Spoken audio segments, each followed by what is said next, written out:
그 교정본부장 잠깐 발언대로 나오세요.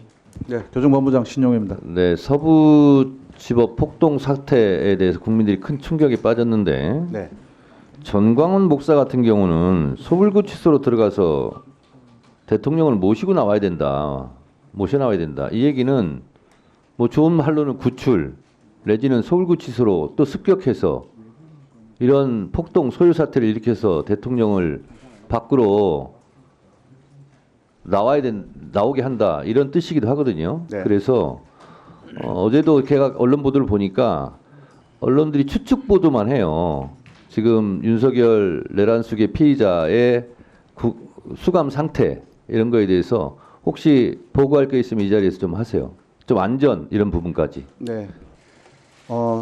서울구치소는 지금 경찰하고 협조를 해서 외곽 경비를 철저히 하고 있고 경호처하고도 협력을 해가지고 경호에도 문제가 없도록 지금 하고 있습니다. 그래서 언론에서 보도된 것처럼 혹시 서울구치소에서 뭐 대통령을 빼내자 이런 얘기가 있더라도 그럴 일은 없을 것으로 생각합니다.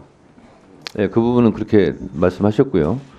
지금 영장 대기할 때와 이제 영장이 떨어져서 구속이 된 상태 아닙니까? 네, 그렇습니다. 그러면 부인 대기실과 일반 사동으로 옮기지 않았겠어요? 네, 그거에 대해서 좀 보고해 주세요. 네, 어저께까지 그 경호처와 경호와 관련된 문제를 협의를 완료하고 구인 피의자 대기실에서 일반 수용동으로 이동을 완료했습니다. 이동을 완료했고 그다음에 일반 수용동에서 좀 하룻밤을 잘 보냈다는 보고를 받았습니다. 네, 그러면 저도 서울구치소에 2번이나 갔어요. 앞사도 사동별로 1, 2, 3방은 다 독방이지 않습니까? 네, 1.04평 맞죠? 네, 대부분 그렇습니다. 그렇습니다. 그러면 윤석열 지금 재소자가 있는 위치는 어디입니까? 보안 문제 때문에 자세하게는 설명할 수 없지만 일반 수용자들이 있는 거실 중에 하나를 지정을 해서 수용한 것으로 보고를 받았습니다. 대체적으로 독방에 있는데 일반 독방은 1.04평인데 네. 윤석열 피의자가 있는 독방은 몇 평 정도 됩니까? 그 전직 대통령들 예하고 비슷하게 한 3.6이나 7평 정도 된다는 보고를 받았습니다. 그러면 일반 재소자와 똑같이 신체 검사를 받았습니까? 네, 그렇습니다. 머그샷도 찍었습니까? 네, 그렇습니다. 그 과정에서 뭐 저항이나 이런 거 없었습니까? 특별한 의뢰 없이 절차에 따라서 잘 협조했다는 보고를 받았습니다. 네, 알겠고요. 지금 서부지법 폭동 사태처럼 서울구치소에 지금 시위자들이 있습니까, 없습니까? 서울구치소 앞에 네, 그 윤석열을 뭐 빼내자 이런 시위자들이 있습니까? 없습니까? 시위자들도 그 찬반 양측의 시위자들이 있다는 보고를 받았습니다. 철저하게 경비하시기 바랍니다. 네, 잘 하도록 하겠습니다. 예, 들어가세요. 우리 헌정사상 처음으로 현직 대통령에 대한 구속영장이 발부되면서 윤석열 대통령은 다시 서울구치소로 들어갔습니다. 체포됐을 때와는 구치소 안에서 상황이 조금 달라졌습니다. 기존에 입고 있던 양복 대신 미결수 수영복으로 갈아입고 얼굴 사진인 머그샷을 찍는 등 정식 입소 절차를 거쳐 독방에 수감된 걸로 확인됐습니다. 오늘 첫 소식 전현남 기자의 보도입니다.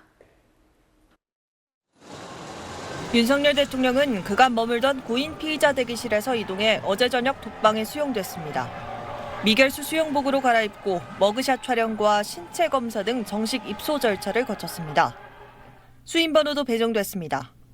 방 안에는 매트리스, 책상, 관물대, TV 등이 있는 걸로 전해졌습니다. 전직 대통령들이 쓰던 3평 남짓한 독방보다는 비교적 큰 방에 수용된 걸로 확인됐습니다. 사상 처음으로 현직 대통령이 구속된 만큼 어디까지 경호할 것인지에 대해선 경호처와 교정당국이 협의 중인 걸로 전해졌습니다. 경호처 직원 일부가 윤 대통령이 있는 수용동에 머물면서 윤 대통령이 면회나 운동을 위해 이동할 때만 경호하는 방안도 논의되고 있는 걸로 알려졌습니다.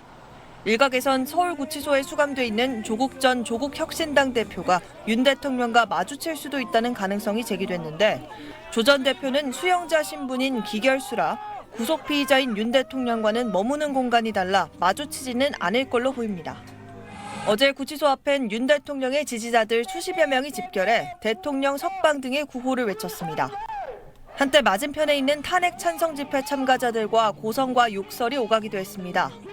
경찰은 양측 분리를 위해 경찰차 3대를 동원해 차벽을 세워 현장 질서를 유지했습니다.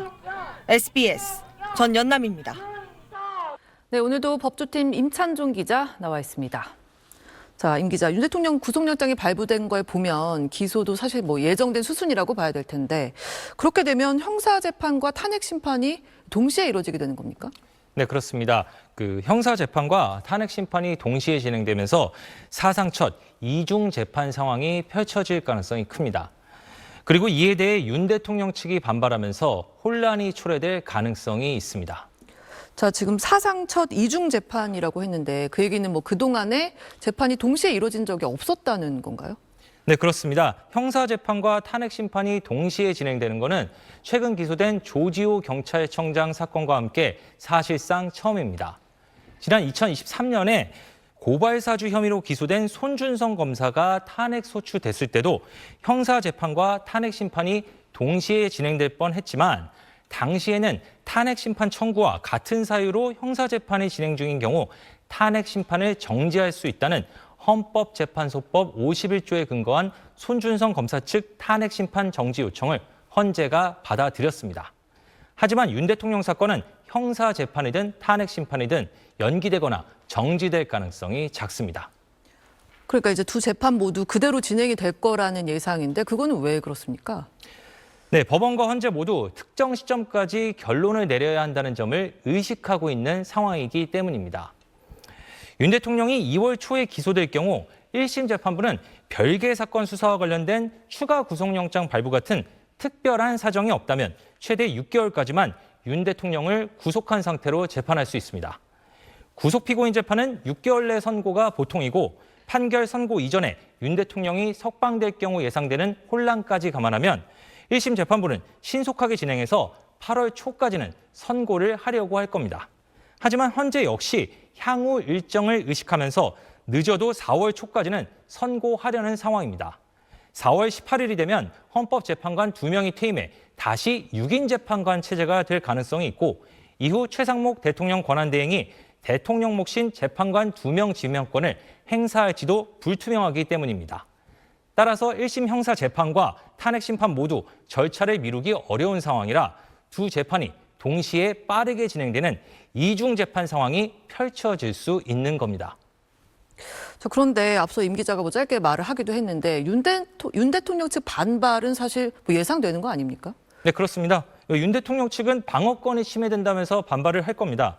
그리고 손준성 검사 사건처럼 형사재판 결과가 나올 때까지 탄핵 심판을 정지해달라고 헌재에 요청할 것으로 예상됩니다.